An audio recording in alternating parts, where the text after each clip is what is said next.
બનાસકાંઠા જિલ્લામાં વરસાદ લંબાતા પશુપાલકો સહિત ખેડૂત વર્ગની મુશ્કેલીઓમાં વધારો. સૂકા સહિત લીલા ઘાસચારામાં વરસાદના ભાવે ભાવ વધારો થયો. પવનની ગતિ 14 કિલોમીટર પ્રતિ કલાકની રહેતા ગરમીમાંથી આંશિક ઘટાડો, પરંતુ ઉકળાટ અને બફારાનું પ્રમાણ યથાવત. હવામાન વિભાગ દ્વારા વરસાદને લઈ આગાહી કરી છે, જેમાં ઉત્તર ગુજરાતમાં આગામી 23 જૂનથી છૂટાછવાયા સ્થળો પર હળવાથી મધ્યમ વરસાદની આગાહી કરવામાં આવી છે.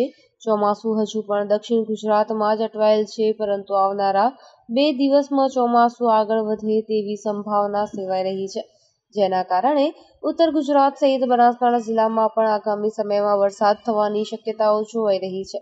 જૂન મહિનાના 20 દિવસો પૂર્ણ થવા છતાં વરસાદનું ટીપું પણ ન પડતા ખેડૂત વર્ગ સહિત પશુપાલકોની હાલત કફોડી બની છે.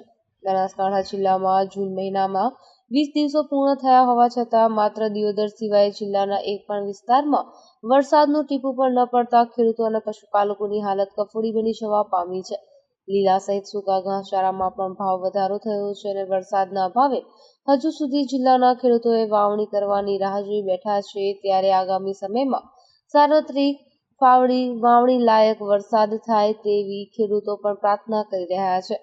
બનાસકાંઠા જિલ્લામાં વરસાદ થવાના હવામાન વિભાગે સંકેત આપ્યા છે. આગામી 23 જૂને વરસાદની આગાહી કરી છે, જેમાં બનાસકાંઠા સહિત સાબરકાંઠા, અરવલ્લી, પંચમહાલ, દાહોદ, મહીસાગર, વડોદરા, છોટાઉદેપુર, નર્મદા, ભરૂચ, સુરત, ડાંગ, નવસારી, વલસાડ, તાપી, દમણ, દાદરાનગર હવેલી, પોરબંદર, જૂનાગઢ, અમરેલી, ભાવનગર, ગીર સોમનાથ, દીવ, કચ્છમાં વરસાદની આગાહી કરાઈ છે.